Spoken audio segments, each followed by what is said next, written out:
Vamos a empezar intentando saber qué es una palabra. Yo creo que todo el mundo tiene claro lo que es, pero si buscamos una definición que abarque todas las circunstancias en las que podríamos estar hablando de palabra, probablemente no la encontremos. Podemos pensar que una palabra es un grupo de letras entre dos espacios en blanco, pero en este caso estaríamos hablando de que solo podríamos identificar una palabra en la escritura. Bueno, pues vamos a mirar en el lenguaje oral. En el lenguaje oral podríamos creer que es un grupo de sonidos separados por dos pausas, pero muchas veces cuando hablamos unimos varias palabras. Esto lo vemos en los dictados o cuando estamos escribiendo algo y preguntamos si se escribe junto o separado. La típica pregunta de, por ejemplo, ¿a la vez se escribe junto o separado? Y preguntamos esto porque cuando la pronunciamos lo hacemos como si las tres palabras formasen una sola. Vamos a ver este enunciado. Traédmelo a casa. ¿Hay tres palabras? Traédmelo a y casa. ¿O hay cinco? Traed, me, lo, a y casa. Pues debido a esta falta de definición clara de lo que es una palabra, nos va a resultar mucho más cómodo y muchísimo más operativo utilizar el término monema. ¿Qué es un monema? Pues podemos entender monema como la unidad más pequeña de la lengua dotada de significación, que a veces coincide con una palabra entera, pero hay veces que tenemos más de un monema dentro de una sola palabra. Así, por ejemplo, en el niño escribía en clase, nadie puede discutir que tenemos 5 palabras, pero también tenemos 7 monemas. Vamos a llamar la atención sobre todo en la palabra niño y en la palabra escribía.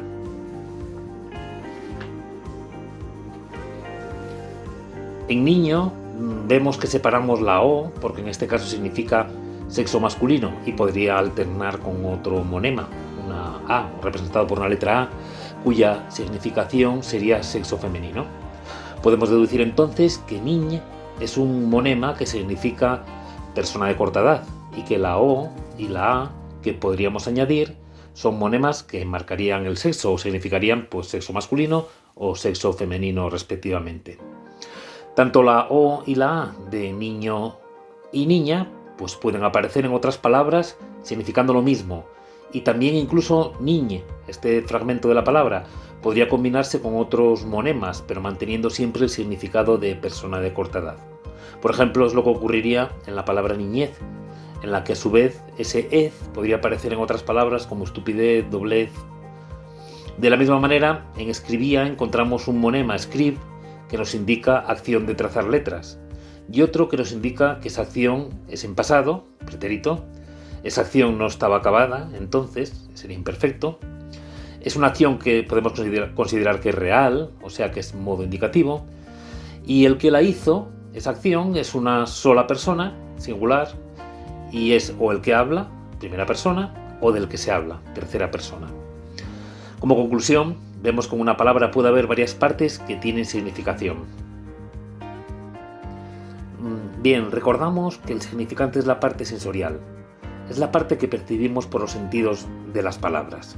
Por el oído cuando escuchamos la palabra, por la vista cuando la leemos, o incluso los ciegos podrían percibir esa palabra también por el tacto. Y el significado sería aquello que nos viene a la cabeza cuando leemos o escuchamos palabras. Por ejemplo, con la palabra sol nos viene a la mente pues eso, pues un sol.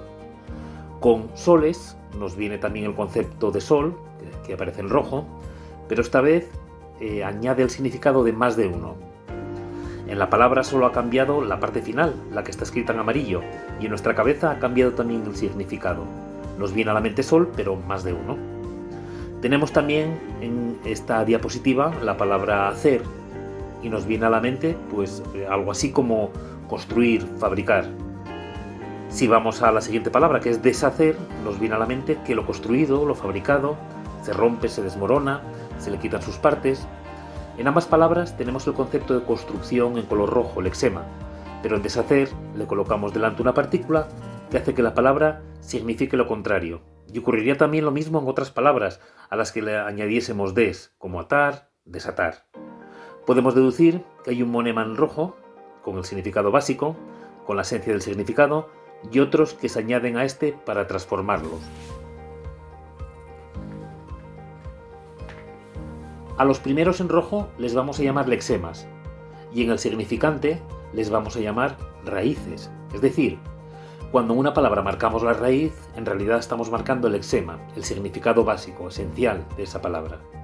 Al resto de elementos que matizan o aportan otro valor al lexema los vamos a llamar morfemas, que pueden ser gramaticales y derivativos.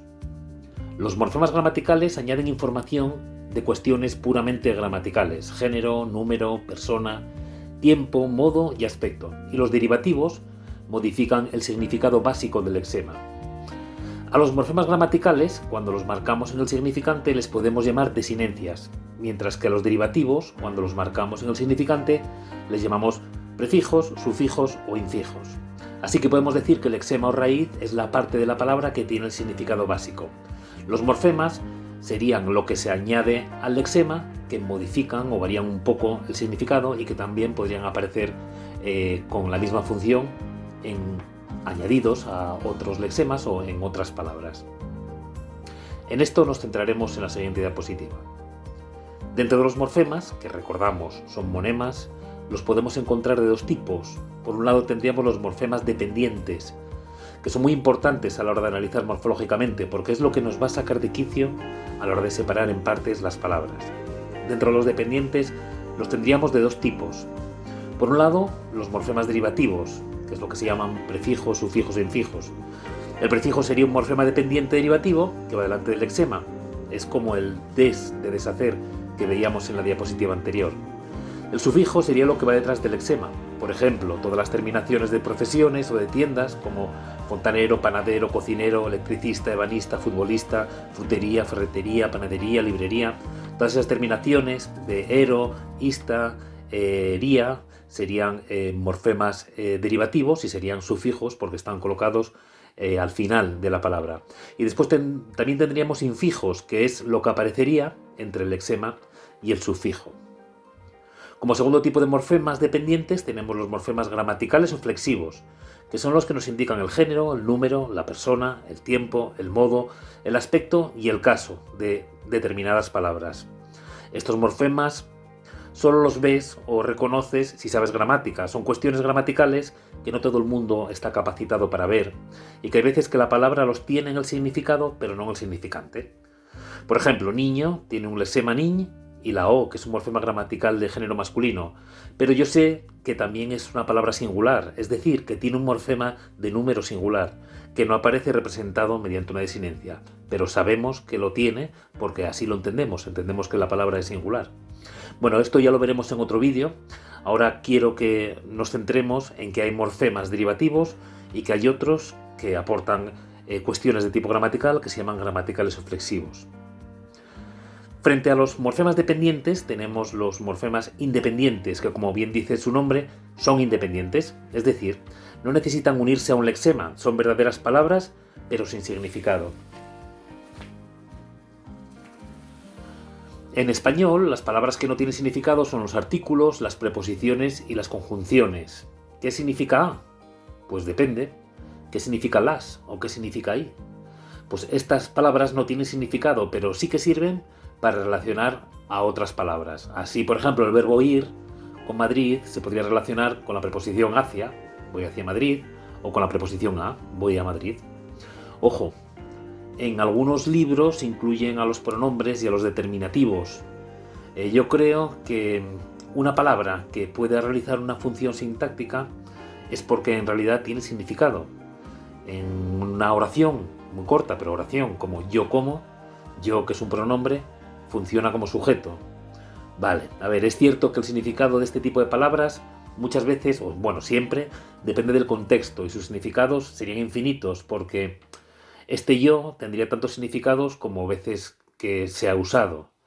Pero aún así, yo creo que tiene significado. En el contexto acaban adquiriendo significado. Y además, muchas de ellas tienen otros morfemas gramaticales como género, número, persona. Por ejemplo, un pronombre personal tiene género, tiene número, tiene persona. Todo esto lo veríamos ya en otros capítulos, todo el tema este de los determinativos y de los pronombres, en eso ya nos centraremos en cómo llevar a cabo un análisis morfológico de este tipo de palabras. Vamos a finalizar con una diapositiva en la que repasamos ya lo que hemos visto.